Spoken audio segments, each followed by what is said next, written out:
Ana, já estava com saudades de você. Eu também. Pensei que você tinha me esquecido. Não. Você é inesquecível. São quantos? Você veio? 2003. 17 de julho de 2003. Olha, você lembra até do... Foi o primeiro programa que eu fiz. Ah, foi? Eu estava falando para o Vitor, eu falei, Vitor, você é um privilegiado, você está estreando com o Jô. Eu estreiei com o Jô, estou até hoje por aqui. O privilégio, no caso, é meu, com 2 convidados tão sensacionais. E aqui tem Bullying. Qual é o livro mais recente aqui? Me fala. O mais recente foi o Bullying. O Bullying, claro. Ano passado, esse de 2007. E o primeiro foi o Mentes Inquietas, que eu lancei aqui. Que é o Mentes Inquietas? É aquele que está lá debaixo do Bullying. Ah, tem mais um aqui embaixo. Está aqui. Mentes Inquietas, que falava muito, acho que você foi das primeiras pessoas a falar realmente em detalhes sobre a hiperatividade e das o déficit crianças. de atenção, exatamente. Né? Porque é difícil de confundir. Outro dia o Wilton Marques trabalha aqui com a gente, estava vendo numa pesquisa que se um adulto for fazer gastar o mesmo tipo de energia que uma criança gasta durante o dia, que primeiro que só anda correndo, que se um adulto for tentar reproduzir, morre. O coração explode, né? E então é difícil você distinguir uma coisa da outra. Mas né? aí que tá, Ju, porque a hiperatividade, quando a gente fala hiperatividade, é cerebral, é mental, é a velocidade do pensamento. Não, mas mesmo assim, até você descobrir que isso era uma alteração, levou ficou tempo. durante muito tempo como hiperatividade física, fosse a condição sine qua non, e não é. É hiperatividade mental. Então, por exemplo, muitas crianças têm hiperatividade física, nem por isso são TDA, tem déficit de atenção. Nem por isso são? TDAH, déficit de atenção, transtorno do déficit de atenção. Vamos pela ordem aqui. Então, aqui é Mentes Inquietas, depois foi o... Mentes e Manias. Mentes e Manias. Foi relançado agora. Transtorno obsessivo compulsivo, que eu acho que nós todos temos. Todos nós temos manias. Obsessivo compulsivo são poucos, ainda bem. É mesmo? Sim, claro. Você abre um espaço para mim no seu consultório? Abra. Não, quando eu digo obsessivo compulsivo, claro que não é como eu conheço pessoas, aliás, que já declararam isso, que às vezes tomavam 13 banhos seguidos ou levavam 3 horas para sair da cama. Não sair direito, volta. Exatamente. Bom, mas um pouquinho obsessivo, sem ser compulsivo, eu acho que pelo menos o sexteto todo tem. Músico tem mania. Não, músico tem. O Derico não é Derico. Qual é o único problema que você tem em relação a isso? Que não é uma mania. Sim. Mas toda vez que eu vou tomar banho, eu tenho que molhar meu braço esquerdo primeiro. Mas isso é uma mania. Não, eu vou ter que molhar ele de qualquer forma. Eu só antecipo. Não toma banho. Eu só antecipo. A gente estava ensaiando um show musical que a gente fez e eu falei que eu tinha algum tipo de Tourette, que eu chamava de Tourette, né? Síndrome de Tourette. Eu, por exemplo, tenho um meio idiota, que se eu estou passando por uma porta, se eu esbarrar num lado, tem que esbarrar do outro. Muito comum.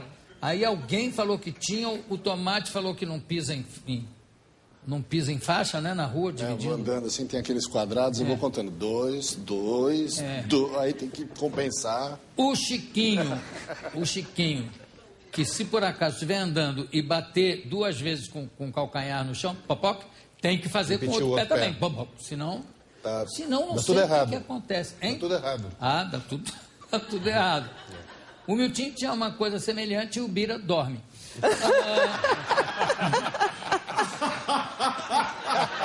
Se não dormir, não dá certo. Não, mas isso são as pequenas manias nossas do dia a dia. Por exemplo, a Cameron Diaz não bota a mão em maçaneta. O Donald Trump deixou de ser candidato à presidência da República porque não queria cumprimentar os eleitores. Foi por isso? Foi. Pensei que era por causa do penteado dele, daquele cabelo que vem aqui. É o único pé de emprestado que eu conheço que vem de trás para frente. Porque, geralmente o cabelo pé de emprestado, ele vem do lado, deixa crescer até aqui, e aí joga para o outro lado. O dele não, vem de trás, né? Vem de trás. E mas só por causa de não... Sim, porque ele tinha... Não é uma desculpa política, isso? Acho que não, porque a vontade dele ser político é enorme. Acho que isso até somava. Ele podia usar isso como campanha. Ou, não, minhas mãos são limpas. Não pegava bem. Não sei. O cara de marketing podia tirar proveito, mas o Podia. fato é que ele não podia. Ele usava aquele gel germicida, que agora a gente aqui tem em qualquer farmácia, mas antes ele usava aquilo, saía na rua e qualquer pessoa que tocasse, ele tinha. Agora, a gente já vai falar do bullying, mas como é um assunto que pelo menos eu acho fascinante, inclusive tem um grande músico de jazz americano, o Thelonious Monk, que eu fiquei amigo do filho dele, o filho dele esteve aqui e tal, e ele falava que chegou num ponto que era uma agonia, por exemplo, no meio de um concerto, ele tinha que levantar, dar uma volta no piano, aí sentar de novo e continuar, levantava, dava uma volta, sentava. E em aeroporto para embarcar era uma coisa terrível. E não se sabia o que era, só dizia, não, ele é maluco, ele é exótico. Não se tinha ideia. Isso que você está falando. Tourette brabo, né? Tourette e toque. As duas coisas aí. Quando chega nesse ponto, Jô, de gravidade, a ponto de desfazer, você vê horas para embarcar, parar um show no meio, isso já é um tom muito grave e muito dessas pessoas estão psicóticas já cruzaram a fronteira da loucura.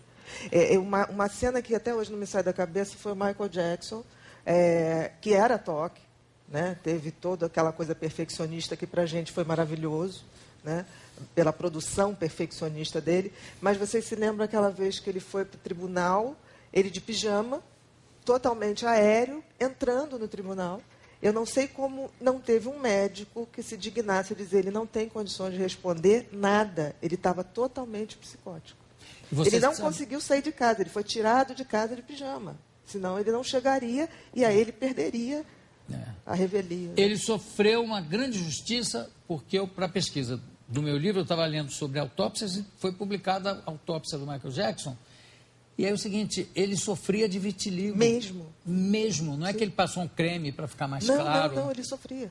E o tratamento rosto, barriga e braço. Era tão profundo, porque o vitiligo é uma doença autoimune, né? Então as células começam a se atacar o próprio organismo. E as pessoas perfeccionistas têm um grau de autorrejeição muito grande, porque aumenta ainda. O padrão dele de exigência é enorme. Ele tinha um vitiligo tão grande que a opção foi clarear o resto. Porque, por exemplo, quando você tem um vitiligo pequeno, você tenta tratar aquela mancha para voltar... Melanina, aquelas exatamente, para voltar no tom da pele. O dele era tão profundo que era mais fácil clarear o resto. Coitado. Isso realmente... Realmente é lamentável. Não, mas aquela cena do tribunal me dá pena até hoje, porque ele não tinha como ser julgado. Ele estava totalmente psicótico. Agora, Ana, aquele negócio eu acho que faz parte da síndrome de Tourette, duas coisas. Uma, que a pessoa não consegue evitar, em alguns momentos, dizer uma série de palavrões sem ter consciência que está dizendo. Ecolalia. Ecolalia. Né? Ela vai... Não, e a ecolalia também tem um negócio... Coprolalia, né? Eco e coprolalia. Coprolalia. A pessoa diz assim, por favor, a minha reserva está pronta, filho da puta, cacete, paca, tua merda. Não consegue parar. É sério, gente, é sério. É terrível. E a ecolalia, eu tinha um amigo queridíssimo que tinha. Você acabava de falar, ele repetia a última frase. Você dizia, vamos escrever então. Exatamente. Né? Exatamente. Isso é muito típico das crianças que vão ter toque no futuro. Já desde cedo já repetem. Sim.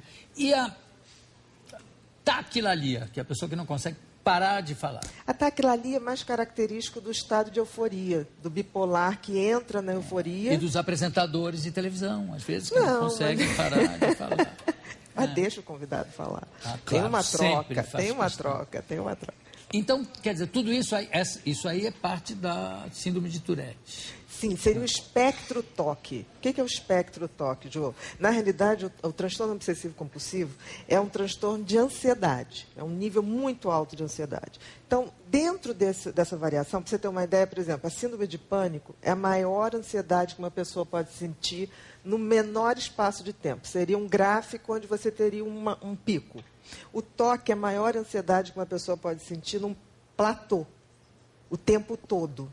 Porque quem tem toque tem pensamento obsessivo. O que é pensamento obsessivo? Todo pensamento obsessivo é aquele que se repete independente da sua vontade e é negativo.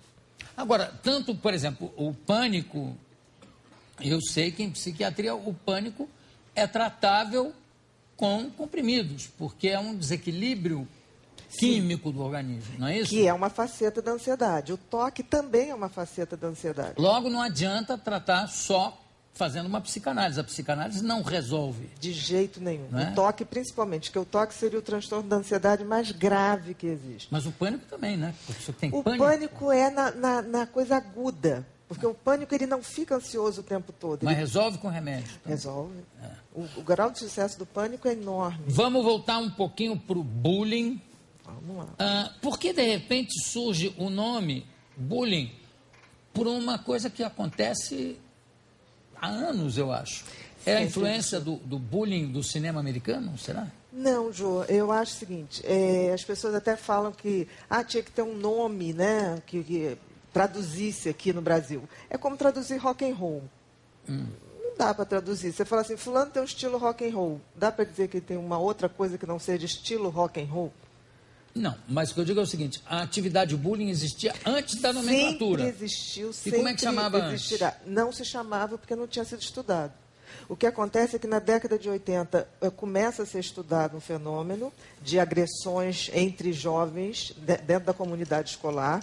E esse psicólogo que estuda é o Don Wallace, que começa a fazer um estudo depois de uma coisa trágica, porque na Noruega 3 rapazes suicidaram juntos, deixaram uma carta e dizendo que há 5 anos eles sofriam humilhações, perseguições por parte de tais e tais e tais e tais pessoas, que era um grupo grande da escola, e a partir dessa carta que chocou, você imagina a Noruega em 1981, ser tomada por um suicídio de 3 crianças numa escola.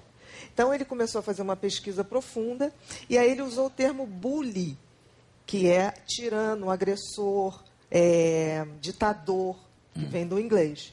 E derivou, ele, por iniciativa própria, o Don Wallace, derivou a palavra bullying para designar toda agressão que ocorre dentro do território escolar. Mas é importante que satisfaça 3 características, porque senão tudo vira bullying. Daqui a pouco tem político dizendo que está sofrendo bullying. Bullying eu já ouvi isso. De político? Que foi para a corrupção porque sofreu muito bullying. Já ouvi de eleitor. De político. Já. Sofreu tanta bullying humilhação que foi para a corrupção. para poder fazer frente. Tadinho. Então a gente tem que ter cuidado com isso. O bullying, para você caracterizar, o bullying, toda agressão que ocorre no território escolar, ele tem que ser intencional, quer dizer, não é um por acaso. Eu não te chamei de por exemplo, na Bahia me chamam de negona. Eu adoro ser chamada de negona na Bahia. Isso não pelo contrário, isso me deixa extremamente feliz. Mas em São Paulo, se chamaram de negona, Também é a mesma coisa? adoro. Vai em frente, negona. Então vamos lá. Então, tem que Fala. ser intencional, tem que ser repetitivo, a mesma pessoa tem que sofrer pelo menos no espaço de tempo de um mês 3 agressões com as mesmas características, e sempre a vítima não tem como fazer frente aos seus agressores. Ela está sempre numa situação hierárquica que ela não tem como fazer frente. Agora, o bullying necessariamente é feito por mais de um menino contra um menino só, ou pode um só ser o bullying do outro? Pode. Tanto, em geral, é coletivo. Em geral, você tem um mais, assim, que é a cabeça, digamos assim, um mentor, é a mente mais malvadinha, que acaba recrutando os seus soldadinhos, até porque, olha, se você não me ajudar... É um negócio de liderança. Exatamente, você é o próximo. Então, ele coordena aquilo tudo, manda o pessoal fazer e fica de longe vendo. Na hora que a direção da escola chama, ele fala, mas eu nem estava lá. Não sei o que vocês estão fazendo, eu acho que vocês devem investigar fulano e fulano. Quer dizer, ainda entrega os outros. Sim. O líder do bullying tem sempre uma característica muito forte de comando, não é? Sempre. De comando, de popularidade, de tirania, de manipulação. São pessoas que conseguem ser diversas pessoas, né? Dizer uma coisa para uma, dizer para outra, jogar uma contra a outra. São pessoas que têm uma inteligência racional muito grande. E é uma coisa muito difícil de você conseguir detectar, não é? Eu acho que já foi. Se for de um aluno com outro, de um menino com outro, fica mais difícil, não fica? Se você falar alguma coisa disso, eu te mato, eu mato a tua mãe. Isso mesmo, isso mesmo. A maioria das crianças, adolescentes sofrem bullying, sofrem calados porque são ameaçados, literalmente. Nós temos aqui um monte de estudantes, eu vou pedir para a gente chamar a nossa vinheta, que eu quero continuar aqui com a Ana Beatriz e jogar algumas perguntas para a plateia, se alguém tem alguma pergunta a fazer, tá? Vai, virem, por favor. Tenho aqui ao meu lado Ana Beatriz Barbosa Silva, psiquiatra, está lançando um livro sobre o bullying pela editora Fontanar. Que é um selo da Objetiva. Que é da Objetiva. É, da Objetiva. Agora, eu falei que eu ia abrir jogando perguntas para a plateia. Mas antes eu queria perguntar o seguinte, se a expressão bullying pode ser aplicada também em grupos de empresa? Não. Com adultos? Não, aí já toma outro nome, com as mesmas características. Aí Qual é o outro nome? Quando é ambiente de trabalho, é assédio moral. Assédio moral. Exatamente. Eu vi que tem pessoas aí que você fala, eu vou abrir para perguntas da plateia. Não vou fazer diagnóstico de ninguém, fique tranquilo. Alguém tem alguma pergunta? Pois não. Tem uma senhora, uma moça loura ali. Isso, pode fazer. Eu gostaria de saber se Perdão, como é seu nome? Silvia, tá. de São Caetano. Ok. Tá? Eu gostaria de saber se uma pessoa que, quando ela já teve a síndrome de pânico, ela já fez um tratamento, se pode voltar a ter novamente. Sim. Pelo seguinte, porque ninguém tem pânico sem ser previamente extremamente ansiosa. Eu costumo dizer que a gente só adoece daquela personalidade que a gente já tem. Então, uma pessoa que chega a fazer pânico, ela é uma pessoa que sempre foi ansiosa. E se essa ansiedade não for controlada ou você aprender a administrar, em momentos em que a ansiedade aumenta para todo mundo, como época de entrada de faculdade, mudança de trabalho, casamento novo, se não houver um controle de lidar com isso, pode reagudizar.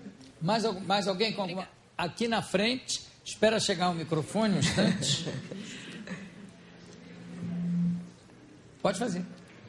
Boa noite. Boa noite. Eu me chamo Lúcia e eu tive esse problema hoje aqui. Problema no lugar fechado. Então, o que eu fiz? Em vez de sair, eu coloquei um Rivotril sublingual. Aí eu acalmei. Isso, como eu vou poder melhorar isso? Na realidade, você fez o que a gente chama de um SOS. Né? Primeiro, parabéns, porque você fez e ficou. A pior coisa seria fugir. Eu fico. Porque eu enfrento. O cérebro marca a experiência do medo e quanto mais você foge, mais ele se torna maior e vai te mobilizando. Né? Na realidade, o que você usou é um SOS, não é como tratamento. Eu preciso de um tratamento. Exatamente. Você está fazendo assim, tem febre, toma um antitérmico, mas isso não resolve. Entendi. Porque o que você usou, ele baixa a noradrenalina, que é uma coisa aguda. Tá? E, na realidade, a essência do tratamento do pânico está na serotonina. Isso. Então, você tem que aumentar os níveis de produção da serotonina, que é uma outra substância, mas não comendo chocolate, tá? Tá. Engorda bem. Tá. Pode deixar. Foi por minha causa? Não. Emoção. Eu fiquei emocionada. Eu queria complementar a pergunta, depois lá no fundo. Mas antes eu queria complementar a pergunta...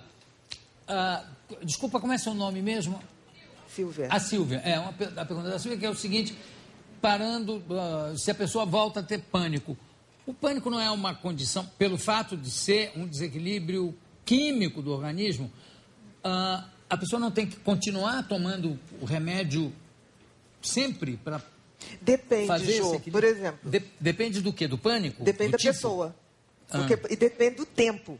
Porque tem uma coisa que o cérebro ele tem uma capacidade de gravar experiências ruins muito maior do que gravar experiências boas.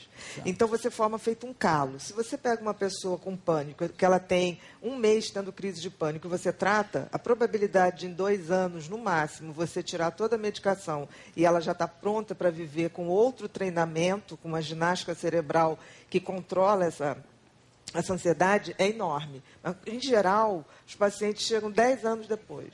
Mas também não tem uma coisa da pessoa tem medo de parar e de voltar a ter pânico? Aí diz, não, eu vou me garantir. Tem o medo do medo. Exatamente. Mas o que a gente vai fazendo? Ao final de 2 anos, eu sempre faço uma estratégia de ir reduzindo ao máximo. Eu tenho um paciente que hoje, é brincadeira, ele me visita uma vez por ano, para dizer que está tudo bem, que ele toma 1/4 de um estimulador da serotonina por semana. Mas isso, 1/4. Nós fomos tirando aos pouquinhos, meio comprimido todo dia. Depois fomos, mas assim, de 3 em 3 meses, bem devagarzinho, para não deixar ninguém tenso. Para não deixar ninguém com pânico. Ninguém com pânico, né? E sempre com SOS, se vai fazer uma viagem, tem sempre um recurso, tudo bem seguro. Aí 3 meses depois passa para 1/4. 3 meses depois passa para 1/4, segunda, quarta e sexta. Depois passa para 3 meses, 1/4, terça e quinta. E aí, quando chegou na terça e quinta, 1/4, ele chegou para mim, e é possível eu não querer tirar? Ele nunca quis tomar. Eu falei, bom, é cômico.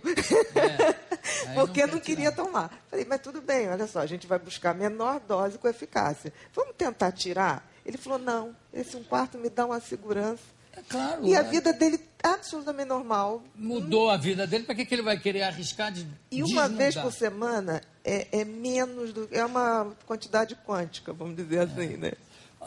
Tinha uma moça que levantou o braço lá e um rapaz que levantou o braço aqui. Então vamos primeiro para a moça. Boa noite. Doutora Ana, eu gostaria de lhe indagar a respeito do bullying no ambiente acadêmico. Normalmente as pessoas sempre se atêm no ambiente escolar, ensino fundamental e médio, mas como professora de ensino superior, eu observo que acontece isso. Como nós, educadores, podemos lidar com quase adultos, né, com adultos entrando na universidade? Na realidade, muito boa. Pelo seguinte, porque continua sendo bullying. Porque é um ambiente de estudo. Né? Tanto que a gente considera até um pré-bullying os trotes, que são terríveis. E não podem ser permitidos. Né? Começa, por exemplo, não tem que ter trote para entrar numa faculdade. De jeito nenhum. Por que o trote não é substituído por vamos pintar o muro de uma escola, vamos fazer uma doação? Né? Por que tem que ser essa humilhação, esse ritual? Então, abolir totalmente o trote, eu acho que é uma primeira dentro disso. E ter um conselho dentro da faculdade, porque não pode ser permitido. Porque a questão do bullying é que se a gente não trata cedo, a gente está gerando uma geração de intolerância, que hoje você, como professor universitário, deve estar vendo isso. Né? Coisas horríveis, né? Segregações horríveis. Então, quando as pessoas falam assim, esse negócio de bullying é moda. Não, a gente está tentando colocar uma questão de tratar aonde ainda é mais propício tratar. Por isso, tanto a gente fala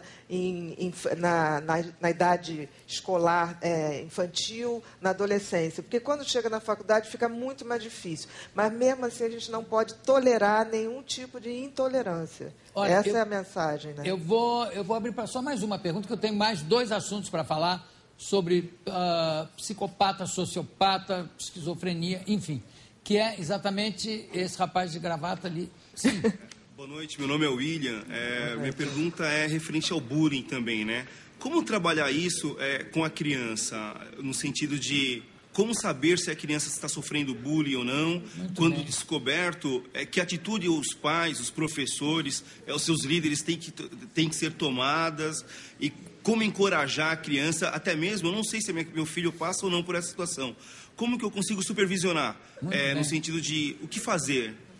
Primeiro, William, observação. Por exemplo, uma criança que sofre bullying, na escola ela já tem um comportamento diferente. Ela sempre no recreio vai estar isolada, ela vai estar perto de adultos, geralmente o cantineiro. A aula de educação física tenta evitar a qualquer custo, porque é onde o bullying pode chegar a coisa mais material, as agressões físicas ficam muito mais justificáveis. Então, eu diria aos pais, procurem saber como é que está seu filho na escola. Não tenha vergonha de aparecer na escola repentinamente, falar com com o inspetor, falar com o cantineiro, falar com o professor de educação física, falar com os professores, porque essa criança vai estar sempre acuada, de alguma maneira. Claro. E em casa, também observar que essa criança não recebe telefonema dos amigos, não recebe convite para ir às festas, tem repentinas explosões de raiva sem justificativa, porque toda aquela energia contida que ela não consegue fazer jus na escola, muitas vezes ela tem um ataque de raiva em casa injustificável. E o pai começa a achar que esse menino está maluco, não fiz nada, não foi motivo para isso. Então, é uma maneira de explodir. E também, quando está levando seu filho para a escola, quem sofre bullying tem a síndrome do domingo. No domingo à noite já começa a falar, estou enjoado, estou com tontura, estou com enjoo, tem insônia, amanhece com dor de cabeça e no trajeto para a escola costuma referir vários sintomas desse tipo. Então, é uma gama, eu fiz isso muito separadinho no livro, é uma gama de observações que a gente tem que ter, porque o comportamento muda, e isso é visível, se a gente estiver com olhos para ver. Né? A gente só pode ver aquilo que a gente está treinado para ver. Tem como saber. Como agir com as crianças tem uma coisa que... Aí você tem que reunir escola, os pais, o conselho tutelar, porque as pessoas não têm noção que existe uma coisa chamada conselho tutelar. Se a escola não toma uma providência, você vai na direção, não toma uma providência, você vai ao conselho tutelar. O conselho tutelar, ele entra na escola e faz uma primeira abordagem, se for necessário ter a promotoria da infância, todos os órgãos preparados do judiciário para isso, mas a gente, por desconhecimento, não aciona. Ana, eu gostaria de falar um pouquinho sobre sociopata e psicopata. Na minha cabecinha, eu sempre pensava que o sociopata era mais perigoso que o psicopata. No entanto, não tem nada a ver uma coisa com a outra. Não, é uma denominação para a mesma coisa. A questão é que antigamente se falava sociopatia porque se achava que todo homem nascia bom e a sociedade distorcia e fazia com que ele, então, passasse a cometer crimes, a ser violento. Hoje a gente sabe... E esse era chamado do sociopata, porque a sociedade fazia essa doença. Certo. Hoje a gente sabe que a psicopatia está ligada à maldade, a maldade essencial. E, infelizmente, os estudos mais recentes de neuroimagem detectam desde muito cedo que as pessoas que têm tendência a ser perversos, não são atos isolados de maldade. Nem de violência. Não são atos isolados. É uma maneira de ser onde o outro não tem importância. Né? Isso vem de fábrica. Sempre houve uma dúvida na minha cabeça entre o sociopata e o psicopata, que você acabou de esclarecer. Agora, o psicopata, ele também não se... Você falou em relação ao outro, mas em relação a ele mesmo, ele não quer nunca se machucar, vamos dizer assim, né? Ou não? Claro que não, Jô, porque olha só, o que seria o psicopata? Aquela pessoa que, na essência dela, ele não tem empatia pelo outro, ou seja, ele nunca se coloca no lugar do outro. Então, ele não tem compaixão, ele não tem culpa, ele não tem remorso. Quer dizer, a maioria dos assassinos em serial, aqueles... Com certeza são os psicopatas graves. E não sociopatas ou também sociopatas? São psicopatas. Perdão? São psicopatas. Psicopata. A gente hoje não usa mais a expressão sociopata. Bom, e aí esse psicopata, ele mata 30 pessoas, mas ele vai preso porque ele tem consciência, ele não tem pena, mas tem consciência que o que ele está fazendo é crime. Total, porque a psicopatia essas pessoas nascem com o sistema límbico, que seria o sistema emocional, como se fosse desconectado. Logo, mas eles têm uma genético. Tem um componente genético muito forte. Quer dizer, sim. Não é só genético. A educação pode moldar. Não há educação ou sociedade capaz de formar um psicopata, mas molda o psicopata. Porque o psicopata pode dizer, bom, eu não sinto nada por ele, quer dizer, se ele morrer ou não morrer, mas pode não querer interferir no sofrimento alheio, não pode? Pode, mas... Ou é uma necessidade de perversidade? Depende do grau. Por exemplo, quando você fala do serial killer, seria o psicopata grave. Esse tem um grau de perversidade tão grande que não basta matar, não basta estuprar, tem que esquartejar. Aquele menino de Goiânia que matou aquela estudante inglesa, que estava aqui. Vocês lembram desse caso? Tem mais ou menos um ano, É. né? Que ele matou a namorada inglesa que estava com ele, deixou o corpo no banheiro e foi a um baile funk. E aí, quando a polícia... E depois chegou, esquartejou, botou numa mala e despachou no Rio. A menina foi identificada porque uma parte do corpo tinha uma tatuagem que a mãe identificou. Terrível. Uma coisa terrível. E quando foi perguntado a ele, mas por que você fez isso? Ele, o quê? Não, de largar o corpo e ir a um baile. Ué, mas já era cadáver. Então, é essa questão de o outro é um objeto. É impressionante. Agora, e o esquizofrênico pode ser esquizofrênico e psicopata? Não, a esquizofrenia é totalmente diferente. A esquizofrenia é o que nós chamamos da loucura. Todo mundo aqui, loucura, gente, é aquilo que sai do ar. O cara passa a viver uma realidade paralela. É quando ele imagina, por exemplo, está sendo perseguido, a vida dele está sendo colocada na televisão, fala uma palavra do tipo, esse cara é bacana. Ele já acha que aquilo é um símbolo que estão querendo dizer que vão pegá-lo. Mas aí não é paranoia, não? É paranoia. Aí já é E Sim. Paranoia e esquizofrenia são ligadas? Digamos que a esquizofrenia paranoide é a esquizofrenia mais comum que existe. Ah, é? Exatamente. Agora, e a esquizofrenia tem uma coisa que eu acho curiosa, que a esquizofrenia é controlável com remédios. No entanto, de repente, o esquizofrênico acha que está legal e para o remédio. Não Sim. acontece muito isso? Acontece demais e isso para a gente é terrível, porque no primeiro surto, por exemplo, quem viu aqui aquela novela Caminho das Índias, a gente fez exatamente, eu acho que foi um trabalho brilhante da Glória, porque ela quis exatamente separar isso. O que é a maldade que estava no personagem da Ivone e o que era a loucura que estava no personagem do Bruno. Certo. Do Bruninho, que ele ouvia vozes, ele via a imagem dele distorcida no espelho, né? Como a gente teve agora esse último filme, O Cisne Negro, aquela menina uma esquizofrênica típica. Como aquele outro filme, Uma Mente Brilhante. Eu costumo dar aula sempre na faculdade, muito usando filme, porque eu acho que isso populariza e torna o conhecimento acessível. E o caso da Mente Brilhante é um caso real, né? Real, exatamente, de um cientista, mas esquizofrênico. O nível de inteligência dele era tão grande que depois de um certo tempo ele já sabia que era delírio. Ele passava a se medicar e ele sabia quando ele estava delirando ou não.